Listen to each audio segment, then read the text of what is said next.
My name is Dr. Chris Jenkins, and I am the CEO of the Orianne Society and the host of the Snake Talk podcast, the podcast where you learn about nature's most feared, maligned, and persecuted animals.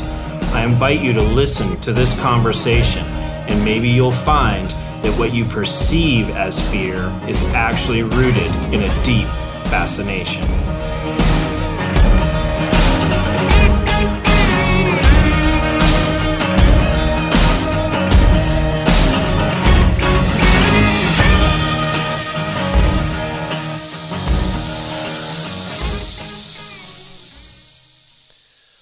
Welcome to the Snake Talk podcast. I am here with Dustin Smith, who is the curator of reptiles, amphibians, fish, and invertebrates at the North Carolina Zoo. And we're going to talk about, I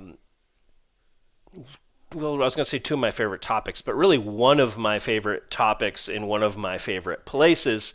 What we're going to talk about are boas in the Caribbean. And Caribbean's a place that, I've always really had a connection to, and I've spent a lot of time down there over the years, looking for reptiles and amphibians and just vacationing and, just really enjoy those ecosystems down there. And then, of course, I'm really interested in snake conservation. So I think this is going to be a great episode. I'm really looking forward to it myself. So welcome to the podcast, Dustin. How are you doing today? I'm doing really good. Thanks for having me today. I'm excited to be here to talk to you a bit about the conservation work we're doing in the Caribbean. Excellent. So I like to start off and learn how our guests get into this, just kind of this interest, this world of snakes and reptiles that many people around the world probably think is kind of strange, but doesn't seem strange to a lot of us. But how did you get into it? Is this something that started when you were real young or later in life?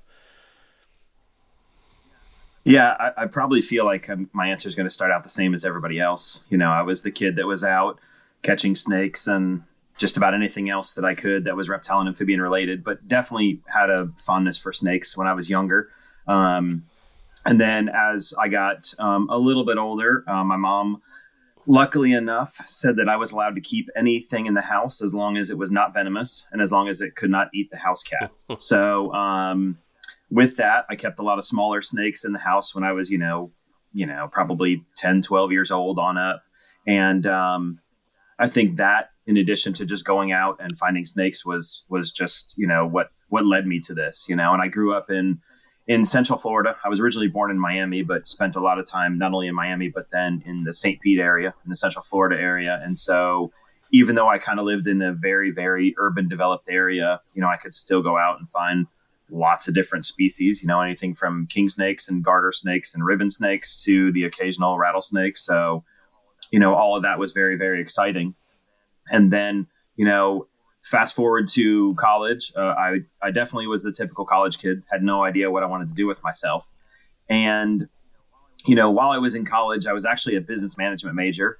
And about halfway through the college career and, going through accounting classes and everything else, my dad had a heart attack, and he's perfectly fine now. And he's still alive and still probably thinks I'm a little crazy for what I do. But at that point in time, I decided, going to a business career where you may make some money and that money would make you happy, that won't be as fun as a career that you actually love and it's your passion, right? So that was my kind of moment where I shifted gears and I started volunteering at the local zoo. And so that at the time was Lowry Park Zoo in Tampa, because I was at University of South Florida at the time. And after volunteering at the zoo in the herp area, I absolutely loved it. I loved the people that I was working with. I loved working with herps. And I eventually got a part-time job there. And I honestly haven't looked back. I've been working in zoos now for 25 years with reptiles and amphibians, and I think I probably couldn't have chosen a better career. So was that, so you had that shift, kind of a life-changing, eye-opening event, with your father's heart attack there and realizing, hey, life can be short I'm going to do what I love, which I think is probably a good message for everybody to hear, whatever it is they love. And you kind of made that shift. Did you end up finishing your degree and go and kind of shifting and maybe more of a focus on the environment or biology, or did you just jump all in and go to work for zoos? Oh, good. That's good. So actually, I didn't do either of those. I did finish my degree, but it was not in biology. So because at the time I was working at Lowry Park Zoo, the pay was $7.50 an hour, and I thought, well, I want to do this for a living, but I need to have a backup plan just in case I can't do this. And at the time, um, my now wife was going to be a teacher, so neither one of us were going to be making any money at all for the careers we chose. But we chose these careers because of our passion, not because of money. So actually, my degree is in a completely unrelated field. I took a lot of classes relating to marketing and PR and some other related classes, and it was more of a liberal arts degree that I did end up getting a couple years later. But I was working in the zoo at the time while I was finishing up college and kind of creating that balance and figuring out what I was going to do in the future. But I think in the back of my mind, I knew that the zoo field was going to be it, and not just the zoo field, but I'm sure we'll get into this a little bit later, but just more about her conservation and husbandry and, kind of advancing that side of the field as well. Yeah, I'm always fascinated by people who make it in the zoo field because it's actually pretty analogous to, the way I came up. We both kind of ended up working on snake conservation or conservation in general, but like I was kind of in the wildlife biology field.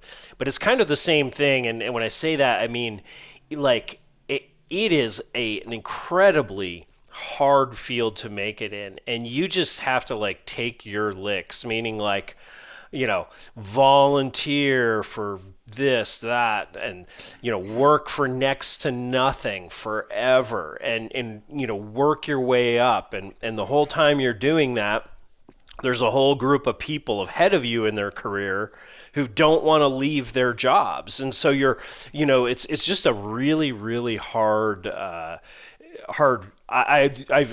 obviously not in the zoo field, but I view the zoo field as very similar to the wildlife biology. A lot of people want to do it, and thus, the supply demand equation is not in the employee's favor always, and you have to be really dedicated to make it through all of that. So I love to hear people's stories. So you start, and you're, like you said, you got to. Were you volunteering first at Lowry Park, or did you go right in with a job? And what was like at first? What were you doing initially at the zoo? Yeah, so while I was still in college, I did volunteer there for the year. Like you said, the zoo field, most facilities require a starting zookeeper to have a year experience, and it's really hard to get your foot in the door without that year's experience. But how do you get the year's experience like in your foot in the door? So I volunteered there for a year, and then I started there part time. And after about a year or so, I was lucky enough to bump up to full time. Luckily, we were working 10-hour days. So, when I was part time, it was 3 10-hour days, and I could still take care of college. And then the same when it was 4 10-hour days. But, it was just a great experience coming in and volunteering, especially at when you look at the zoo field. Lowry at the time was considered a small to medium sized zoo, around 60 acres or so. And the collection was all native species, or primarily native species, with a few others sprinkled in. But for me, it didn't really matter what the collection was. I was just excited to be doing this and seeing what goes on behind the scenes and how to properly take care of species. And again, this is 25 years ago. So we've learned a lot since then and evolved tremendously since then. But just to be able to work with kind of like-minded people that have been in the field for a while and see some of these species that I've only ever seen in books and magazines, and now I'm able to help take care of them, was just, amazing. And I think, I can still remember being a volunteer there and working with some of the team that I eventually got to work alongside of as an employee. And I think that memory will definitely stay with me forever. But I think just that, you know what it is when you're when you're committed to something and you're excited about something and you walk in the door for the first time, and it's just, it's just a great experience that you won't forget. Yeah. Okay, so you're working part time, and then while you're in school, and then you go full time at Lowry, and then how did you transition from there? Where did you go next in this zoo field? So when I was at Lowry, I was there for about, I think I was there for 7 years total. So once I graduated college, I still worked there for another 4 or 5 years or so. And I worked my way up the ladder. I started volunteer, then a part-time, then full-time. And then eventually I became assistant curator of herps, fish and inverts there. I think that was around 2002. And I maintained that position for 4 years. And while I absolutely loved it, I love the collection. I love native species as much as I love exotic species as well. I will still always love species within the region that I'm in, but especially the Southeast. I'm born and raised in the Southeast, and I love our diversity. And there are a handful of species that are probably tops on my list in the Southeast that I would say I like them more than any other species in the U.S. And so after working there, though, for about 7 years, I thought it was time to try something different and something new. I wasn't completely ready to leave the area I was living in. I had family there. My wife had family there. And so I went ahead and took a chance to apply at Busch Gardens. That way I could get a little bit more experience with a different facility, see what it was like working for a for-profit organization instead of a smaller nonprofit organization. And then I got a zookeeper job there at Busch Gardens, and I was there for about 2.5 years. Definitely got to work with a handful of species I had never worked with before. But working for a for-profit theme park was definitely a lot different than what I was expecting. The pay was much better, but overall, it just wasn't for me. Again, I still to this day have tons of great memories. I had a lot of great experiences there that I can't say I would have gotten into any other facilities. And I also worked with a great team there that I still stay in touch with a lot of those guys. But yeah, the for-profit just, theme park really isn't for me.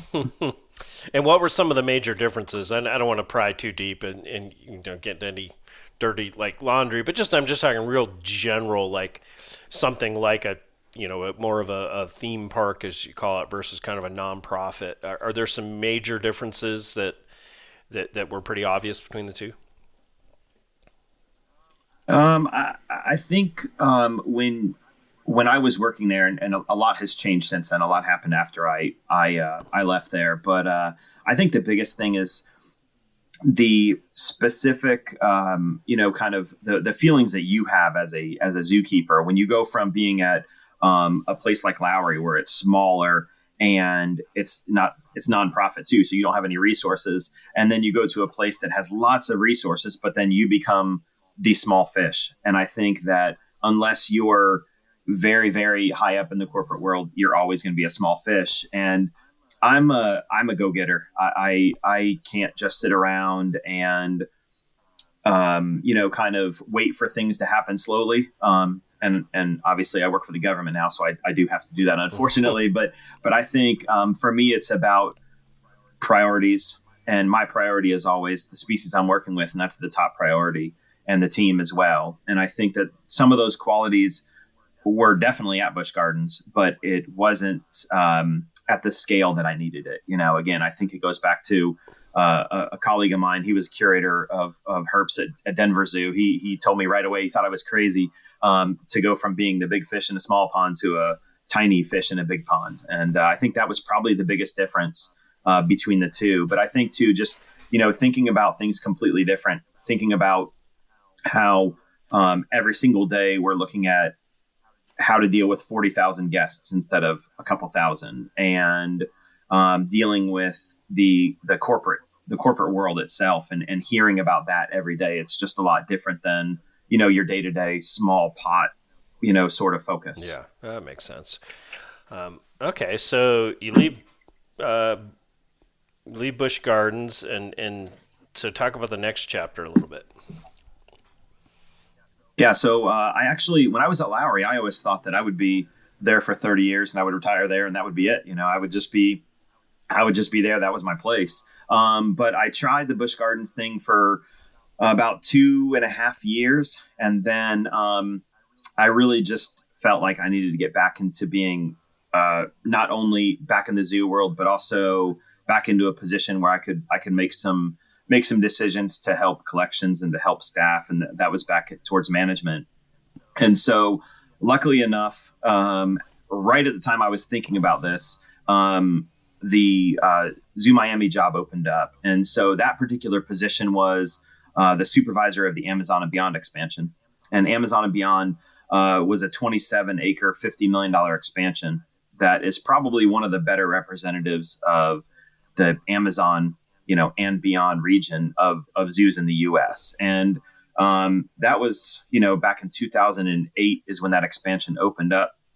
And at the time, $50 million was a lot of money, and obviously it still is today. But a lot has definitely changed with inflation and since COVID. So I was lucky enough to get the supervisor job of Amazon and Beyond. And so my wife gave me the blessing, and we moved the family down back to Miami, where I was originally from. And I was able to start a couple months before the exhibit opened. So it was a completely different experience for me to not only be part of a larger team now working for the government, and then jumping right in to help open a $50 million expansion that had I think it was around 70 or so actual individual exhibits, maybe actually been more than that. But I know that we had about 60 exhibits that had herps in them within the Amazon expansion. And so it was definitely a completely new experience, but it was one that I love. And I definitely love my New World species. I've done a lot of work in Central America. I've been to South America a couple times. And I think those are near and dear to my heart. So it's a great opportunity that I had, that I ended up working in that Amazon and Beyond section as a supervisor / assistant curator of herps for about 4 years or so until I changed positions at Zoo Miami. Yeah, that seems to be a real trend in zoos in recent years. This idea of going maybe more ecosystem based and not so taxonomic based in terms of the displays. And it's one I actually really enjoy. But it must be an interesting, just in terms of operations and management, it's got to be an interesting equation for a zoo to solve when you have multiple different types of taxonomic groups and in one type of facility where you need mammal people to come in and bird people and fish and so on. So kind of a interesting direction, but I do think it's a good one for visitors' experience and for conservation too, in terms of how people see these animals and how they fit together. So great. Well, so you're doing the yeah, and the go ahead. Oh, thank you. So what I was going to say though is the opportunity too for the guests and the staff to see some of these different behaviors.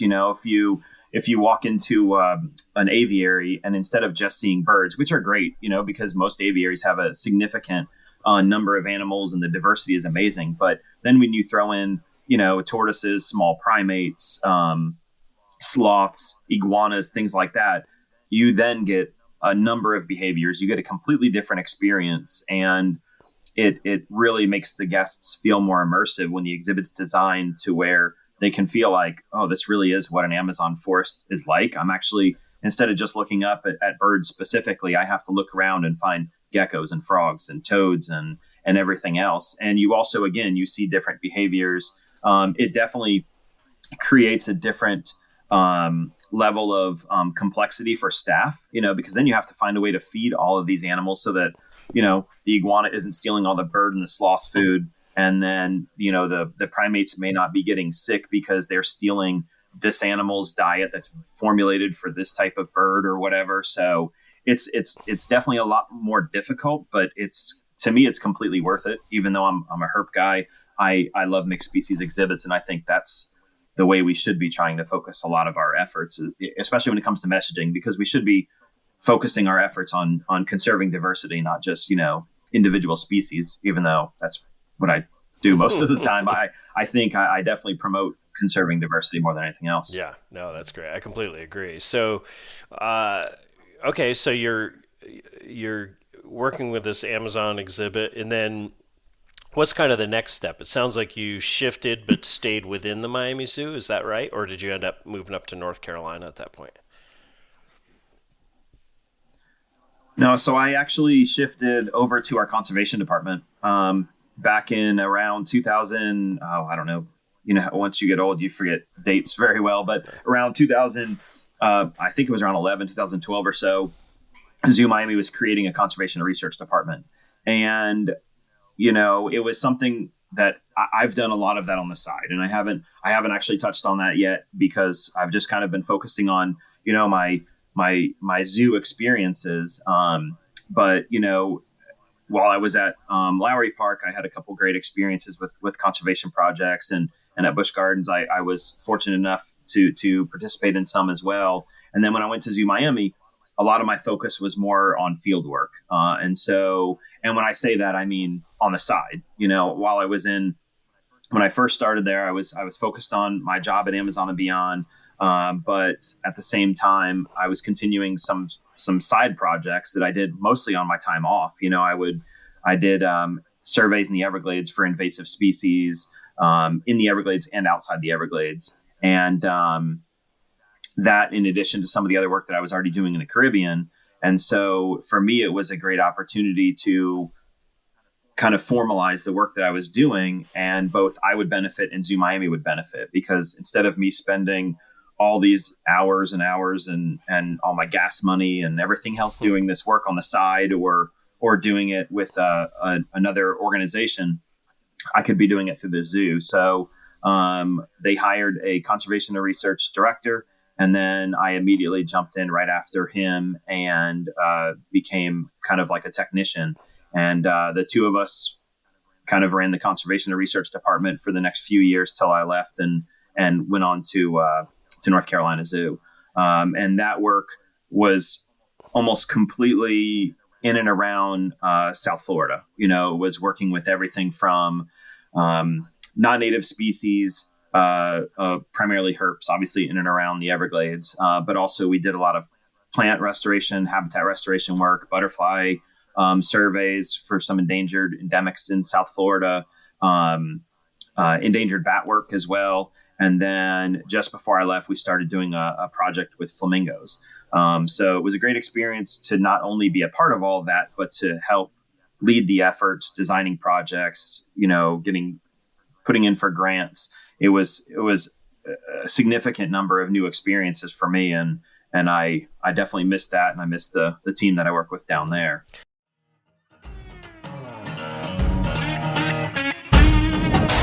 I just wanted to take a quick break and tell you guys that snakes are one of the most persecuted groups of animals in the world.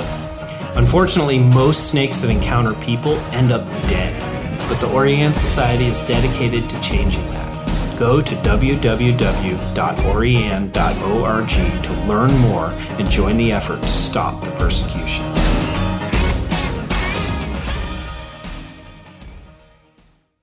How much freedom did you guys have to kind of develop and design projects in areas where you thought there was need versus, say, something come down from the zoo on high, if you will? Like, were you guys kind of developing the programs, or were there certain programs that you had to develop, or certain, kind of guidelines, like we'll mostly do South Florida or whatever it might be? Yeah, we actually had complete freedom, except we didn't have a budget. So that that kind of put a hamper on some of the work that we were doing. But that's why it was great to continue to focus our efforts on some of the ongoing work that either needed to be done on grounds or offsite. We quickly partnered with a number of organizations that would help us with some of the work and some of the like plant materials when we were doing that. But shortly after, we were slowly building a little bit of a budget, but it was really all about getting donations and getting grants to help support all of our efforts. But there really wasn't any sort of like limitations to what we could or couldn't do. I think most facilities try to focus their efforts on species in their backyard and species within the collection. Mm-hmm. And so in the back of our minds, that was our own internal kind of limitations. But when you have a pretty decent sized facility with a number of, animals that we had, it wasn't really a limiting factor for us. Gotcha. Okay. And so then you end up moving to North Carolina. So what kind of prompted that? And, what are you doing up at, up in North Carolina there?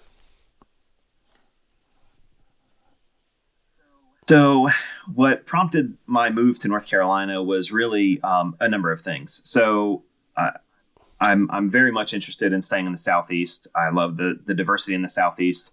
I also love the weather in the Southeast.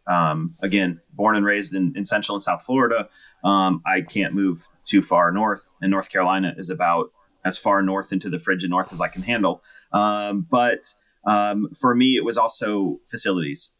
So my short list of facilities within the Southeast was always North Carolina Zoo, Jacksonville Zoo, and then one that was outside of the Southeast was tops on my list as well, and that's St. Louis Zoo. I have tremendous respect for that facility. But for me, North Carolina Zoo and Jacksonville Zoo were the most likely positions that were going to come open.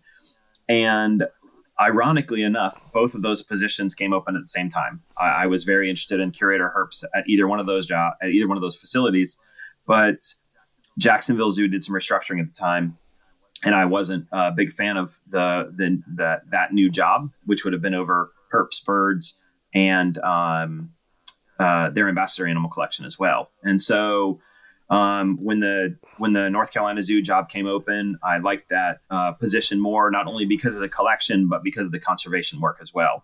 As I've been in this field, my personal interest in conservation is about equal, if not exceeds, my interest in maintaining the species that we maintain, the husbandry. Now, granted, I think it goes hand in hand. I mean, I think that all of our jobs as curators and zookeepers is to improve the animals' welfare under our care, and how can we improve it, not just today, but for the future. But I think we should be doing it to save species.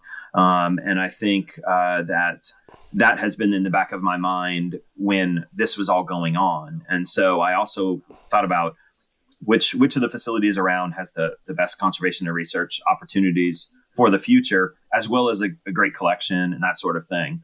And so I visited North Carolina Zoo for the first time right before the job came open and fell in love with the facility. It's one of the largest facilities by land mass in the U.S., if not the world. We're considered the largest natural habitat zoo in the world. We have over 2,500 acres of land. The guests can experience about 500 acres of that on any given day, where our actual collection is. But, we don't have a massive collection. We have a great collection, but it's not a massive collection, especially for the land mass that we have. And so when I saw the collection, and again, the target collection here at North Carolina Zoo right now is native species to the Southeast, especially North Carolina, but also we have a desert dome that was a historically Sonoran desert, but is desert to the world. And it's probably my second favorite part of the United States is the Southwest U.S. And so that kind of checked a couple boxes for me. And then lastly, we have an amazing conservation and research department and tremendous support. So I think those boxes were all checked, and eventually I took the job 9 years ago, and I haven't thought about leaving since then. I think the facility is great. The support for conservation and research up here is tremendous. And we have a lot of great collaborators that we work with on a variety of projects. And we have a great staff, and I definitely can't really complain. If you've never worked for a state government before, it definitely makes things interesting. But it's just a little minor speed bump. We all have speed bumps in every aspect of our jobs, and it's just something you have to work with. Mm-hmm. Okay, so you've mentioned multiple times now, both with Miami and your current work in North Carolina, the idea of conservation projects. You've also mentioned working in the Caribbean, kind of on the side. And I'm assuming that's kind of a thread you've had throughout your career. And so what I want to do is focus a little bit in on the Caribbean, and in particular, some of the conservation work you've been doing with Virgin Island Boas. And let's just kind of start just with like a real like BOA 101, like just kind of natural history of this animal before we start talking about research and conservation with it. But just kind of give us the overview. Like, what is this animal that we're about to talk about? What are some of kind of the interesting aspects of its biology that got you interested in it? Yeah, so the Virgin Island Boa is only found in a fairly small range. It only has been known to occur from the very, very eastern edge of Puerto Rico through parts of the United States Virgin Islands and into British Virgin Islands. But I can't really tell you exactly where it occurs because we don't completely know that. There's definitely plenty of published information out there about where they occur. And we know a handful of islands where they occur. We have a sort of a decent idea of their population status on a few or most of those islands, especially now with our recent work. But population numbers are really low. If I had to guess a number, which I hate to do right now, I would definitely say the overall adult population is under 1,000. Could be even half that. But we're still working through that. So, you have a species that only occurs on the Puerto Rican bank. It's a very small species of boa. It only reaches about, I'm going to say 4 feet in length, but that's an outlier. We've seen, I think I've only ever seen 2 that are about 4 feet long I've seen about 100 now VI boas in the last 5 years. And they, for the most part, are a much smaller species. They're closer to 2 feet long. 2.5 feet long is probably the average individual that we see. They almost solely eat lizards. As we all know that have been to the Caribbean, there's anoles absolutely everywhere you go. Great anole diversity in the Caribbean, and that's primarily what they eat. In populations where the boa gets a little larger, again, that 3 to 4 foot range, they'll probably eat smaller birds like warblers, and they may even raid some nests, although they've only been documented to eat birds once as far as I'm aware. And they probably also occasionally eat things like sleeping hatchling green iguanas in areas where green iguanas have been introduced and are prolific, which is quite a few areas in the Caribbean now. And so there have been documentation for sure of them eating green iguanas as hatchlings. But again, think about, if you were to look at your pointer finger or maybe your middle finger, that's about as big as a VI boa's girth would be. So they're a very small species of boa. I kind of liken them to a subadult corn snake for most people that have never seen one. Now for the most part, they're kind of a brownish coloration. They have a light brown background with dark brown saddles during the day, and at nighttime, their colors will lighten up a little bit. It's kind of unique to a few species of boas that have been known to have a lighter and a darker coloration. But I think the one thing that I wasn't expecting when I started to work with the boas is they smell really bad. So they pretty much musk any chance they get. And it's something that sticks with you, especially when you're out in the field for a few days and you're camping. You just stink like boa musk for days and days and days, which it's not the most fun in the world, but especially when you have to get on a plane afterwards without taking a shower. But hopefully people next to you don't think you're too weird. But yeah, so that was kind of the biggest surprise with this species. But again, if you have a species like that, really small species of boa, they don't bite ever. Again, I've handled over 100 of them. We've collected blood from a portion of them. We collect genetic samples. We collect morphometric data, pit tag some of them. And I've never had one try to bite me, except for this most recent year. We had at the North Carolina Zoo, we had some babies born, and there were 2 or 3 that were striking as I was taking them out of the enclosure after mom gave birth. And a couple of those were striking at me. But outside of that, I've never had an adult VI boa try to strike or bite me, which was kind of a surprise, but I think it's probably because they don't want to touch anything that they've musked because they know how bad they smell.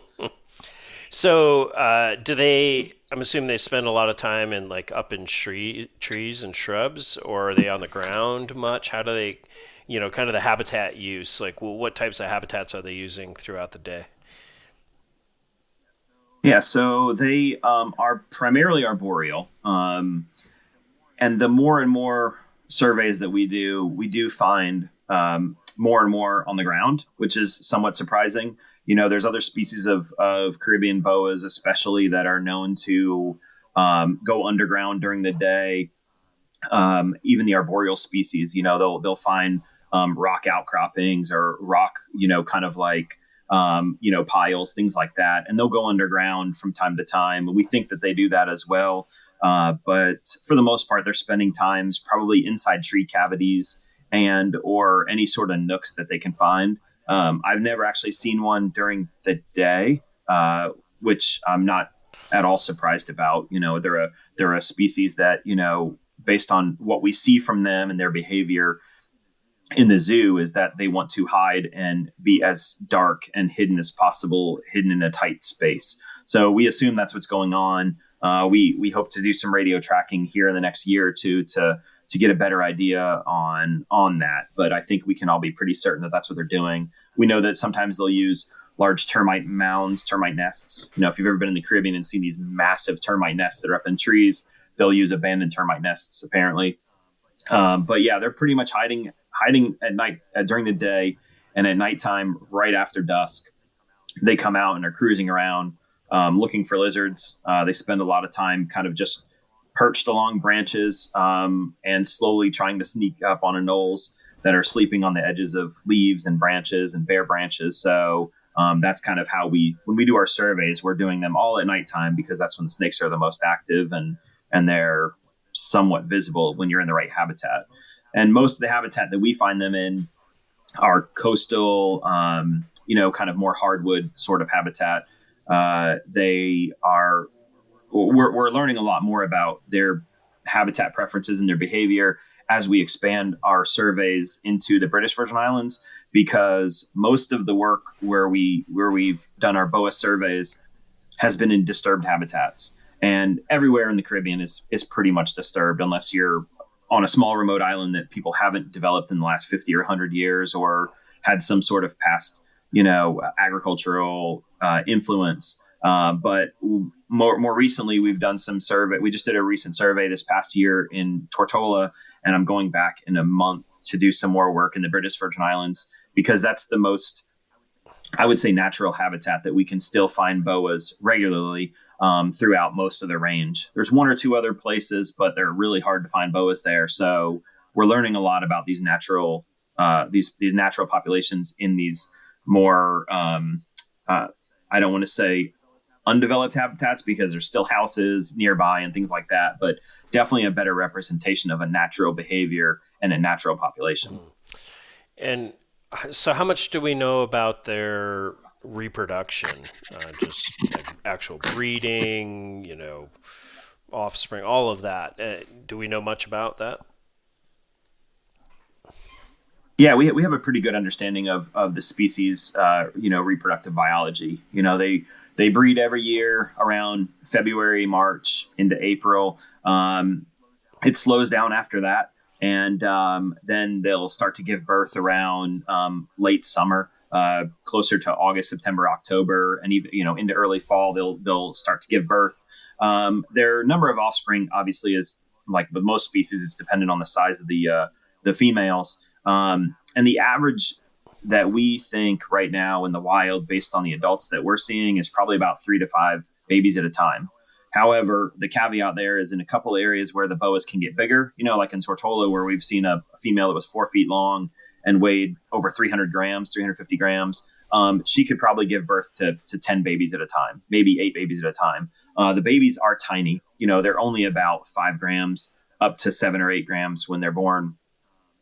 So they come out very, very small. They're live bears, and they as soon as they are born, they shed within the first couple hours of being born. which is kind of unique among some of our experiences with different species of snakes. And we actually have it on video. This last year, when one of our females gave birth, we put a camera inside there, and we could see babies being born and then shedding within a couple hours of being born. And they're very, very active right off the bat, exploring the whole night. Probably within the first few days, they're out there catching baby anoles, and starting to eat and grow right away. But yeah, so that's pretty much their cycle. They're breeding really, really late winter, early spring, and then females are gestating and probably out basking when they have the opportunity during the day. But that's probably the only time they're really active during the day. And that's just going to be gravid females that are just trying to get that last bit of heat that they can as they're developing all these little babies. Yeah. So as a segue into talking about kind of, your work with them and conservation research, let's talk a little bit about their status. Obviously, there's a lot of reptiles in the Caribbean that have declined significantly. You've already mentioned that, this boa is pretty rare. Has it always been rare like that? Have they declined significantly? And if they have, what are some of the major threats that this species is facing? And so the VI boa is listed as endangered right now, both by the IUCN and by the U.S. Fish and Wildlife Service. There was a great conservation program that did occur with this species back in the late 90s. And by right around 2003, 2004, the population was actually booming, and I say the population, I'm talking about the population as a whole. So the zoo community in the U.S. was working with the U.S. Virgin Islands and the Puerto Rican Department of Natural Resources, and they had identified 2 islands where they were releasing boas. One of those islands is very small; it's only a couple acres, and within just 5 to 7 years or so, they released about 40 boas. Some of those were translocated adults from mainland, and then some of those were zoo-born animals. And from those 40 animals that were released, that population exploded to about 160 to 180 boas. And that's just one population. That is probably in the top 3 overall populations for the species anywhere they occur, even though that island was only a few acres. The species occurs on St. Thomas, but it only occurs in a small area on St. Thomas. So even though St. Thomas is a fairly large island, there's probably less than 100 boas on St. Thomas. And the functional population size on St. Thomas, because of all of the development that's gone on and the fact that there's very little habitat for the species to occur in, the functional population size on St. Thomas is less than 10 individuals that are contributing to the breeding of the species. And then the other population that was released by both zoos and also translocated was off the coast of Puerto Rico. And that population was on an island that was about 3 to 4 times bigger. It was still less than 10 acres. And that population was thought to be 500 animals back in 2004. Fast forward to today, based on our recent survey work and some of our partner survey work, the population of 500 boas has completely disappeared. That's probably a quarter or more of the entire population for the species. And that one completely disappeared because rats were reintroduced to the island. So black rats, are a detriment everywhere that they're introduced, everywhere in the Caribbean, especially. So invasive species are a big issue with VI boas. And when I say invasive species, it's not just rats, right? It also has to do with resources. VI boas can probably eat rats and live around rats if the rats themselves have the appropriate resources. Boas have the appropriate resources. But when you're on a smaller island where resources are limited, boas are easy prey for rats. That's for sure. Other threats that the species face is, invasive species like mongoose. We don't know the exact impact among mongoose, but we think mongoose may have an impact on islands like St. Thomas in Puerto Rico, where the boa still occurs in small numbers. There are lots of house cats. As we all know, house cats are probably the worst invasive species anywhere in the world. and killing anywhere from 5 to 20 billion herps in a year. So that's a big impact on a boa, especially a species that doesn't have any real defense. And so those are some of the bigger concerns for the species when it comes to threats. Obviously, habitat loss and degradation are clearly number one. Longer term, the threats we're looking at mitigating are sea level rise. And when I say mitigate, we obviously can't do a lot of mitigation for sea level rise. But what we're attempting to do is identify islands that have higher elevation. They don't have these invasive species threats, and those are going to be our future goals for helping this species rebound. And so I would say those are probably the biggest kind of key areas of concern for us when it comes to this species and its threats and the causes for decline. But I think just looking at the numbers, think about 500 individual boas just completely disappearing over the course of a couple of years. And back then the population was thought to be around 2,000 boas. Now we know it's a lot less. And then we just took out 25% of those when rats were reestablished at island. And the way rats were reestablished to the island is really unknown. They probably came over from either a boat or a ship that unknowingly had a rat on or two and they hopped off. Or, with certain weather events, rats can swim long distances. We know that. That's how they colonize many of these small offshore islands. And this is one that rats could have the ability to do that. Yeah, that sounds like a significant hurdle, because it's not just eradicating these invasive species from an island. It's maintaining, that management program so those species stay gone. It's interesting.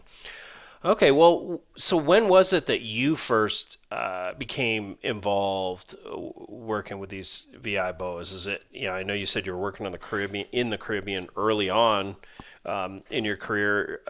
Is that something part of that, or is it something that you kind of started more recently?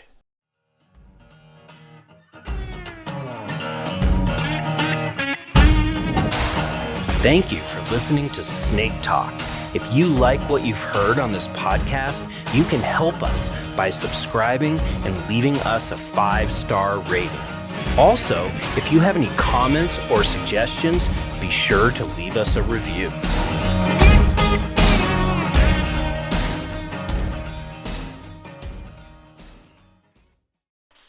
Yeah, so I didn't touch much on conservation work because I was so focused on thinking about my zoo jobs, and although conservation was definitely part of the zoo job, it wasn't as expansive as it is now, and definitely over the last 10 years or so. But back in 2010, I was lucky enough to become involved with the Puerto Rican crested toad recovery program, and back then I became the stud bookkeeper and the vice coordinator of the Puerto Rican crested toad SSP. And as part of that project, we went to Puerto Rico twice a year to work with our partners down there, with the U.S. Fish and Wildlife Service, Puerto Rican DNR, and a few other land managers and landowners. And we do that. We've done that every year, twice a year since then.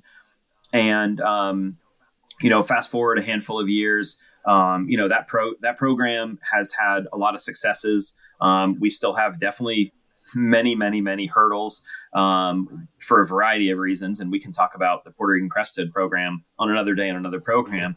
But, through that partnership, though, we've had some really great relationships built. And the U.S. Fish and Wildlife Service is one, and Puerto Rican DNR is another. And they both have always appreciated the effort that we put in. And when I say we, I don't just mean me and the coordinator, Diane Barber, but also all of our partners on the project. But, Diane and I do a lot when it comes to the program for the Puerto Rican crested toad. And so back around 2017 or so, I think it was 2017, the U.S. Fish and Wildlife Service was evaluating the status of the VI boa, and they asked if we would be willing to kind of do the same thing with the crested toad as we do, or should do the same thing with the VI boa as we do with the crested toad, and kind of mimic a lot of what work was done in the past with the VI boa. that program kind of took a hiatus at around 2003, 2004, and nothing at all happened with the VI boa. Nobody did any surveys. Nothing at all happened with the Virgin Islands boa for over a decade.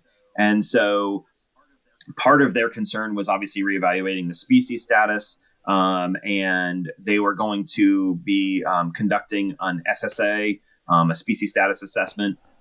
And so they wanted to reinvigorate the program, both on the conservation side and on the research side. And so when they said that, I already am involved with a lot of programs, but I said, this isn't something I could pass up. I love the species we work with in the Caribbean.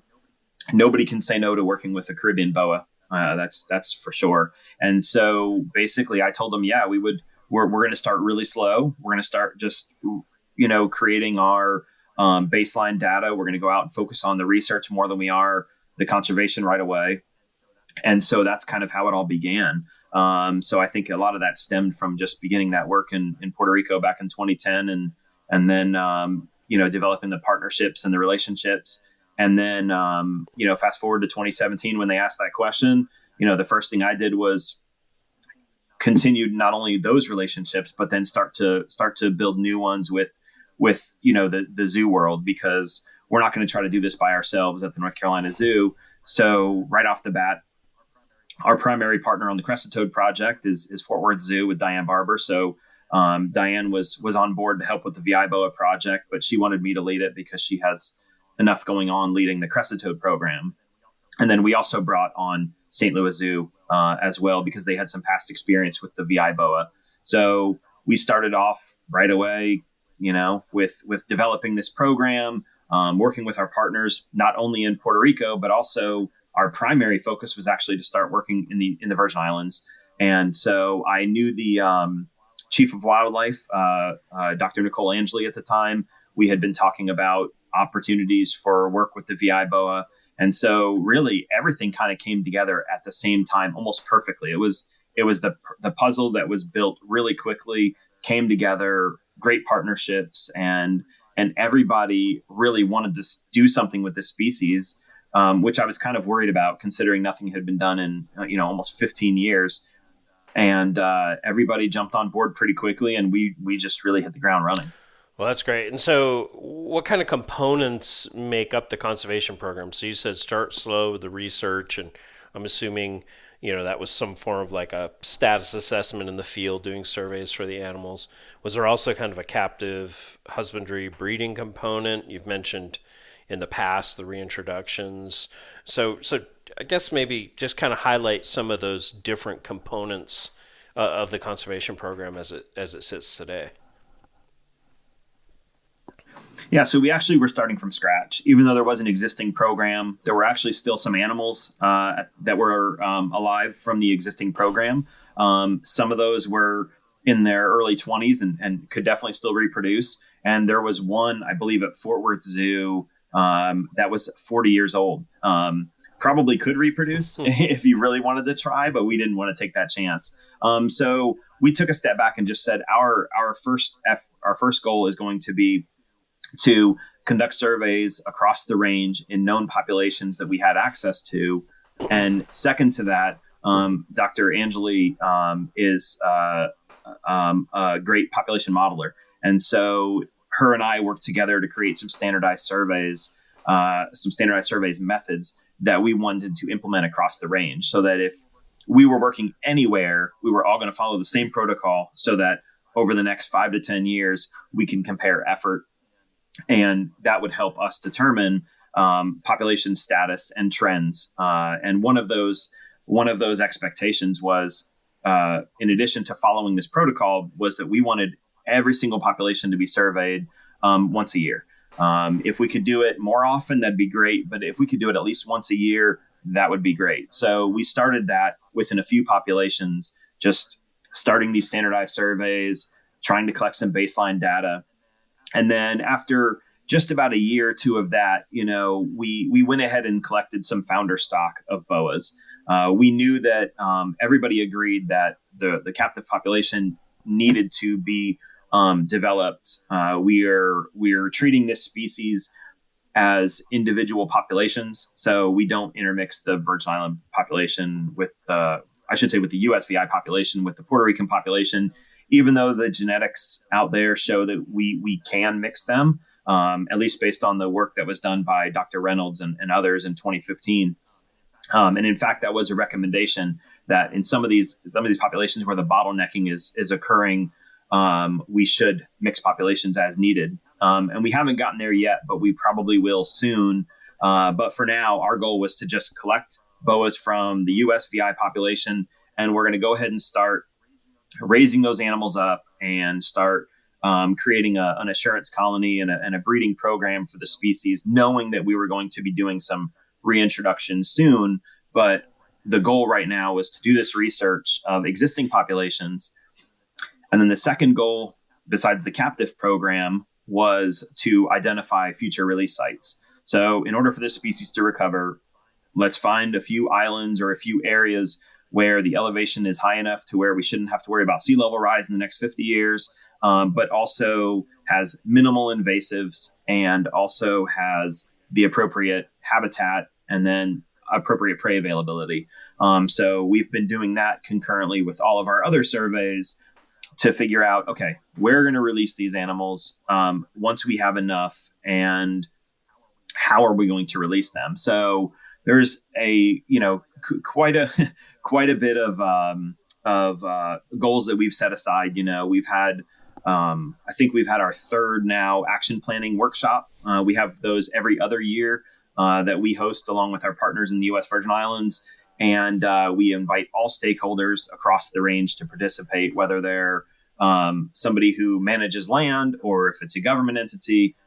And we meet every other year to discuss as a whole group, but we all talk pretty much multiple times a year, texting, emailing all the time about things going on with the species or with, parts of the range or, any interesting finds they may have had on recent surveys. So we have a great network and a great partnership going on. And a lot of that's been built through those workshops that we created. And one of the things also that came through the workshop was we have an action plan that we have in place. And that action plan has a number of specific goals and tasks that we're all trying to accomplish. And a number of those are what I already kind of brought up with, annual surveys, methodology, evaluating future release sites, and developing the assurance colonies for the U.S. Virgin Islands. And then our next step is starting this year in 2024, we're going to be developing an assurance colony and a breeding colony for the Puerto Rican population of the VI boas. How about the kind of the elephant in the room, if you will, that with this whole situation, these invasive species? So I know it's habitat loss is an issue, but you can still have, let's just say, good habitat, looking at it superficially, but these invasive species can exist or could be reestablished. Are there any plans to, kind of work to eradicate some of these species and maintain that? I mean, how about that part of the conservation equation? Are you guys working on that significantly? Yep. So as far as invasive species management goes, it depends on the site. It depends on the goal. It depends on the species. That's really tricky. No one out there wants to talk about managing cats in St. Thomas. And I do. Our focus. Yeah, well, I say no one. Yeah, meaning, I gotcha. Present company excluded. I gotcha. But I think when you take a step back, we look at islands and we evaluate areas for future release site, and we have got one island that we are currently in the process of considering our top priority for future releases of VI boas. It's a great island, great elevation, over 50 acres. Probably not the most fun island for looking for boas in the future because of how great the habitat is, and the accessibility is very, very difficult. But that's all the more reason why we hope that it will be successful. However, that island currently has rats. So one of our partners is Island Conservation on the program. And Island Conservation, most people have probably heard of them through their work, well, really everywhere. I mean, they work all over the world with invasive species management and habitat restoration. But they are one of our partners on the program. They recently have applied for some permits, and they got some significant funding to do the rat eradication on that particular island. In fact, I think just in the last few weeks, it went out for public comment because it was because of the work they were doing, and the type of work they were doing did require permits that would require public comment because they're federal permits. So people out there may have already seen those requests for comment, but that's why we're doing it. And they specifically said in there that that's for the VI boa. Now, in addition to helping the VI boa, kind of like we talked about before, this is going to help every island in the Caribbean where rats can be removed. It's going to help, especially shorebirds. It's going to help sea turtles. It's going to help any and all species that are impacted by invasive species, especially rats. And so our goal is in the next year, and I believe it's a year, they're going to start the program to eradicate the rats. And then once the rats are eradicated, we have about a 1-year period where they're monitored to make sure there's no recovery of rats. And then after that, we'll start testing boa releases on that island. So, our goal is not, though, to stop there. That's just one population of many that we're hoping to reestablish. I think our goal should be to have 3 new populations within each of the regions for the VI boa. And that's going to take some time. It's very, very expensive, to do a rodent eradication, just rodents alone on a 50 or 100 acre island is going to cost, 6 figures or over $1 million. So when you look at bigger islands, like one of our other partners manages a 500 acre island that has rats, it has goats, and you're talking over 1,000 goats. A lot of those become political headaches, but they're also very, very expensive. And so getting people on board to do all of this to save a snake isn't always the easiest thing in the world. And as much as we love them and we can prove that they're very valuable, including, I haven't even had a chance to read that new paper, but Dr. Shine just came out with a paper in the last couple of days showing how farmers in Australia can save, millions and millions of dollars by not killing snakes because of the impact they have on the environment and how much they help us all. But I think we all have these conversations till we're blue in the face, but we don't give up. And that's what's most important, I think. Mm-hmm. Well, I really like conservation programs like this, and this is certainly how we tried to develop the Eastern Indigo Snake Conservation Program, in kind of a comprehensive fashion where you kind of look at the situation and you develop projects and programs to address all of these different components, because conserving a lot of these species is not simple. In this case, you've got habitat issues. You've got to understand where the species are, how many of them there are. You need, you have a breeding component, a reintroduction component. You've got this invasive predators, and so when you come in and you take these comprehensive approaches, I think you really increasing your chances for success. So that's all real exciting to me. I mean, what does the future hold? Where are you going next? You talked a lot about what you're kind of doing this upcoming year, but is there kind of some ultimate goals relative to this conservation program in terms of maybe where the species might occur in the future, what their status might be, say with groups like ICN, on the red list and things like that? Yeah, we need to, as a group, really determine what we think is success, right? I mean, we have, just in terms of the goal from the U.S. Fish and Wildlife Service is to add 2 more populations of VI boas, but I don't want to stop there. I know that if we look at the existing populations, the one in St. Thomas, or the one in eastern Puerto Rico, we know that those aren't in great shape. We know that those habitats are terrible. So I in my mind, we should be, tripling that. We should be going through every effort to have 5 to 6 new populations of VI boas. And I don't think that that's unachievable at all. I think where it's going to be, more difficult is for us to find ways to try some novel, either techniques or at least take some attempts that may make people a little nervous.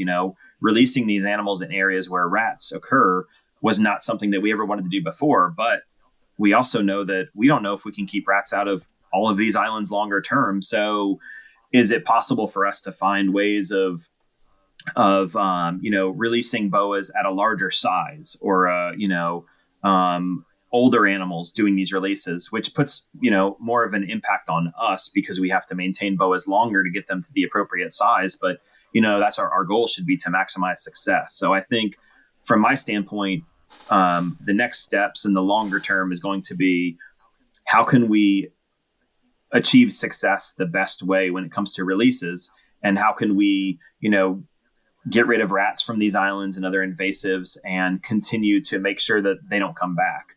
Those sound great and they sound easy enough, but those are kind of the two pieces that I focus on. That's what I think about every day whenever I try to remind myself what's next. And I think that there's a lot of research that we still need to do. And we already have, like I said, we have some great partners throughout the entire range that are really excited to try some new things. We're going to be hopefully running some similar trials in the next year or so to determine if one of the islands that is in the USVI, if it's possible to release boas there. And it's a protected island, and it's residential, but it's protected. And we hope that maybe not only if we are able to find a way to release the boas there and we know they'll survive, but also maybe the locals will take some pride in having a native species reintroduced there, and they'll be less concerned with having non-natives removed, right? It's a matter of, what do we want to protect? What are we most excited about? And kind of create this excitement in a species that it's difficult to create excitement for, snakes in general, but also a snake that they're never going to see. But it's something that we've done we've been trying to do in Puerto Rico. Very few Puerto Ricans have ever seen a Puerto Rican crested toad unless they've seen them at a zoo, because they're so rare. They've been thought to be extinct for, most of their existence. And so how do you create excitement? And so I think that's another goal of mine longer term is, let's get people excited about these species that occur in their backyard. And, maybe we'll have some more success. I think there's a lot more to that than just those few points, but I think those are just the ones that are in the front of my mind that I'm constantly working on. Well, this is great work. I hope you continue with it and have a lot of success. If anybody that's out there listening is interested in learning more, or maybe going somewhere online that they could support this project, where would they find more information about it? Yeah, the best thing to do for now is to go to the North Carolina Zoo's website, nczoo.org, and we do post a lot of our conservation and research information there, as well as following us on social media. That's where we try to put some of the more real-time information as it's happening. That's where we put information where that's where we posted some of the video of the VI boas being born. It's kind of fun to watch those sorts of things. So yeah, check out the Zoo's website and Zoo social media, as well as our partners as well. Most recently Fort Worth Zoo and St. Louis Zoo, and our partners in the Caribbean with U.S. Fish and Wildlife Service, Puerto Rican DNR, Division of Fish and Wildlife in the U.S. Virgin Islands are some of the main partners. But yeah, we definitely couldn't do any of this without everybody's input and involvement. Yeah, and we'll put that link in the show notes as well for folks so they can get to the zoo's website. Well, Dustin, I like to, before I wrap up each episode, I like to have each of my guests tell me a snake story. So, what's your best snake story? Oh man, my best one. I don't know. I think the most fun one that I tell people, which is maybe not as exciting for snake people as it is for when I'm telling this at a family or a friend's dinner. But bouncing back to invasive species that we've been talking about, when I was in Miami, I did surveys of the Everglades for non-native species as well as for Burmese pythons through both National Park Service and through University of Florida, the Fort Lauderdale office. And through Dr. Mazzotti's lab. And so between both of those efforts, I did surveys of the Everglades at least once a month formally. But then I would also go out for fun because I only lived 20 minutes away, and I would just, look for snakes in the Everglades because that's what we do. Right. And so one night I was road cruising the Everglades, and I was doing this actually more for fun, but I did have my permits with me to catch berms if needed. And I had my wife, and I don't remember, I have 3 teenage boys now, but back then they were all pretty young. And this was probably around 2010, I believe. And so we were in our personal vehicle. So I was in a minivan road cruising the Everglades with my wife in the car and the kids. And usually the way that worked was we would get into the Everglades. And as we all know that have been to the Everglades, Main Park Road is 40 miles long down to Flamingo, and then, the same coming back. So about 20 minutes into the ride, my wife and kids would usually fall asleep. And then I would road cruise the rest of the night by myself while they were sleeping. And so I cruised all the way down to Flamingo. I turned around, I was coming back. They were sleeping. I saw the usual suspects in the road, cottonmouths and water snakes and garter snakes and, typical summer road cruising night in the Everglades. And I was about 10 miles or so from the entrance. And I stopped for a baby cottonmouth in the road because, baby cottonmouths, even if you see 20 of them in a night, they're still beautiful, right? And so I got out. Again, I had permits. So I grabbed my snake hook. I moved the snake out of the road. And when I got back in the car, my wife actually woke up and she was like, "What was it?" I told her, it was just a cottonmouth, moved out of the road, and got back in the car, and I started driving. And within about, 30 seconds or so, we saw this giant thing in the road. And I was kind of speechless, and so was my wife, but it was a berm that was stretched across one half of the lane, and it was body continued off into the grass on the other side. And I'm not an expert in roadways, but I think off the top of my head, the lanes in the Everglades are around 12 or 13 feet wide. And so it was truly taking up a whole lane and went off into the grass. So I pulled up, and we just sat there and looked at it for a second. And my wife said, "Well, what are you going to do?" And I was like, "Well, what do you think I'm going to do? I'm going to catch it." And so, I got out of the car, I looked at it, and I realized my pillowcase was not going to be any helpful in this situation. So I walked up to the snake just to see what its demeanor was like. And it was completely calm. It tried to slither away. So I went over and I grabbed its tail, and she's like, "Well, what are you going to do?" And I was like, "Well, I'm going to catch it." So I said, "All right, here's what we're going to do." I said, "You're going to drive. I'm going to hop in the back of the minivan. We're going to open up, we have one of those automatic tailgates. So open up the back. I'm going to put the snake's body in the back. I'm going to hold its head, and we're just going to drive to the research center as fast as possible, safely, not hitting snakes on the way." And so I grabbed the snake's head and slowly put the body in the back of the vehicle. I held its head. I stood in the back of the minivan, and we just drove as quick as we could.